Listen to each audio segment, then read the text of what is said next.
There are many things Alan Badger learned from his father Lowell: how to tend to a farm, They are extremely smart. how to tend to a community, And Dad served on a lot of boards in the community. and most importantly, how to tend to a family. You grow up, and my dad attended every event that I can ever imagine that I was in. And it might have been he showed up at the ball field in his boots and his overalls, and he was dirty, and he would stop his tractor for an hour, and he'd come watch the game, and then he'd go back to the field. You know, I honestly can probably remember playing catch with my mom more than my dad, because my mom was home and my dad was farming, but Dad never missed an event. And as a now parent of kids, that stuck with me, the importance of being there and being present. And so, you know, when Dad was alive, Dad was always present.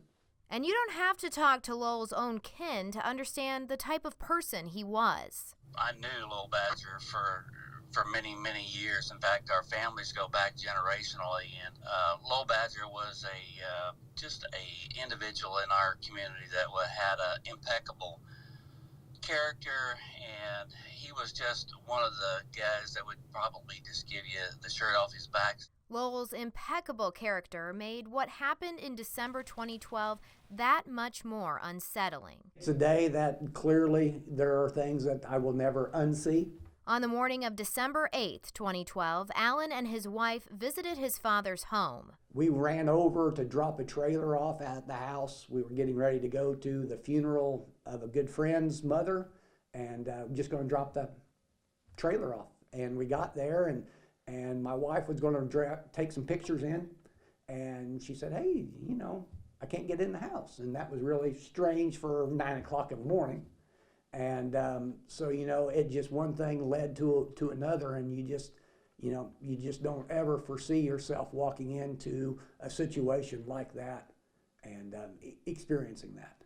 You know, the brutality behind it just continues to amaze me.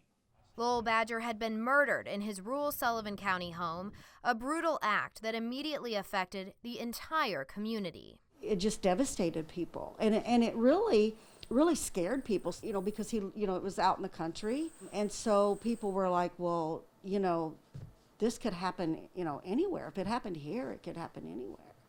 It just doesn't seem possible that something like this could happen in Sullivan County. But it had, and not for the first time. In 1981, 51-year-old Sarah Jeanette Benson was murdered in her Farmersburg home right off of US 41.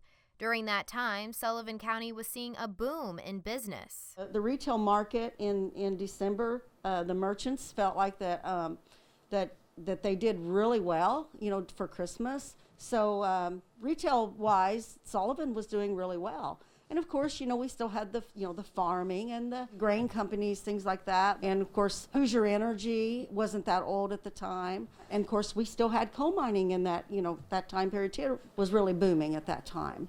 Fast forward more than 3 decades to 2012, and Sullivan County was once again growing.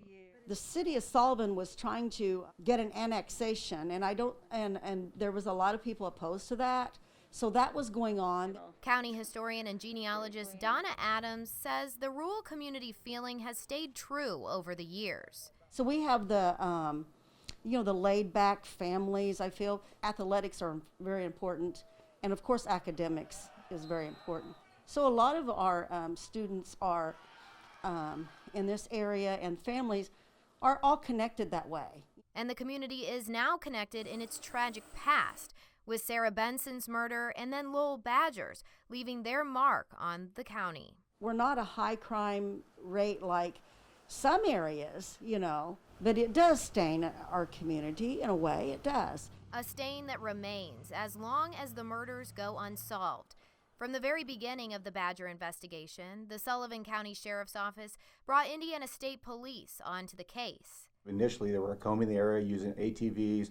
We were using our helicopters to try to locate any information or any evidence that could possibly be located that we couldn't see on the ground. Sergeant Matt Ames says state police have extra resources to aid county and city departments with unsolved cases. We have a sergeant works out of our district that has cell phone capabilities, being able to take an individual's cell phone, go through it precisely, see what information they've been looking through, see who they've been texting, all that type of information.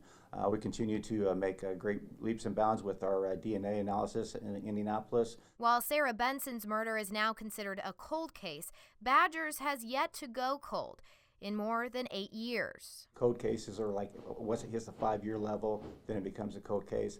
However, this is still a very active case because we still continue to read tips. We continue to interview people, and the more that we're interviewing people, the more information that we are finding, and once we find out more information, we're going to follow that all the way through. New video evidence was released around the 8-year anniversary, showing a vehicle and persons of interest in the case, which Sergeant Matt Ames says helped revive the case.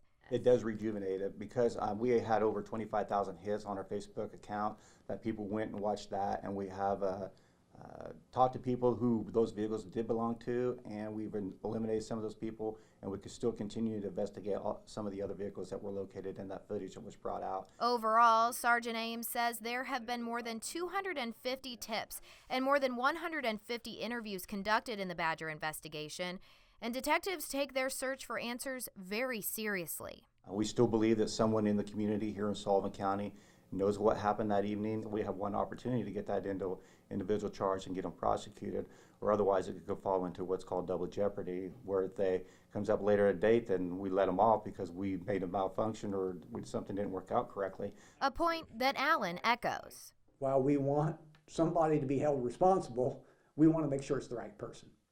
And so, we want to make sure that they're doing their due diligence to find who is responsible and bring them to justice. The search for that justice in Lowell's murder extends past the law enforcement officers investigating and the Badger family's continued pleas for peace. In 2019, members at Kingsley Memorial Church, where Lowell himself was a longtime member, started placing signs around the community saying, "Stand up, speak up for Lowell Badger." Things got a little bit quiet there, and the church decided that they wanted to put these signs out. It's rewarding as we still drive by because those signs don't last forever. And you drive by and you still see those signs out in the community. Meanwhile, a group of people are efforting to raise the $30,000 reward for information regarding Lowell's murder to $50,000. Well, the process started probably 8 years ago. There was probably, I think, about 5 agribusiness guys that got together and decided to start this reward fund. Of course, it's been laying somewhat in a dormant state for the last 8 years. But in the last several months, I've had a chance to talk with Alan and just to see what we could do as a community. Of course, we're not investigators. We don't have the resources to do that, nor are we able to do that or qualified to do that. But we were just trying to figure out what we could do as a community to help. Alan points to this support as an anchor while his father's murder remains unsolved. This is the reason why you live in a community where people know you and you know people. Because when you're going through these journeys, these valleys, these individuals are there to pick you up and to hold your hand and to pat you on the back and to give you support. And, over the last 9 years, there's been a lot of valleys. Alan also says living in a community where answers lie just underneath the surface has its challenges. When people come up to you on the street and say, "We know this is the guy who did it," it's very challenging. I was told early on in the investigation that TV shows are great, but TV shows are edited to last 60 minutes, and they get all the way through a problem in that time, and you get an answer. And unfortunately, in these worldly events today, you don't get that. And you find yourself kind of getting on a mountainside thinking, boy, we're close. And then, the rug gets pulled out from underneath you and trying to learn and figure out how to stay on an even keel has been very challenging. In response to these challenges, Alan looks to his faith and the virtue of patience. But the bottom line is they have to feel comfortable. They have to feel the fear removed from their situation. We don't walk in their shoes. And, so we've got to have the faith and the understanding that at some point in time, they will have the feeling lifted upon them or placed upon them that they need to speak out. And so it's extremely challenging because in today's society, we want everything now. We want everything faster. You know, we go through the drive-through and we have to wait a minute. Oh my gosh, we're not going to make it. You know, we have to go back to understanding that there is law and there is order and there is justice. And we have to have the faith that this answer is going to come about. And, you know, whether it's the video that comes about, whether it's somebody finally having the courage to speak up, there's no question about there are individuals in this county that know specifically what happened. And, you know, when they have the ability and the willingness to speak out will be when this case will be solved. Whether or not closure and peace come with a solved case is something Alan says he won't know until that day comes. It's real easy to talk about closure, and until you've been, I guess, on the other side of the equation, you don't understand what that means, that word means. You know, there's a lot about that day, that night that took place that probably I want more answers to. Then you're not going to change the end result. The end result is my dad is gone. My dad's not going to come back. And, you know, my dad lived a really good life up until that point. So, you know, he would say, don't worry about me. Don't cry for me because I'm in a better place. But yet for those that are left behind, there's just so many unknown questions that would help us to be able to have a little bit of peace with what has taken place.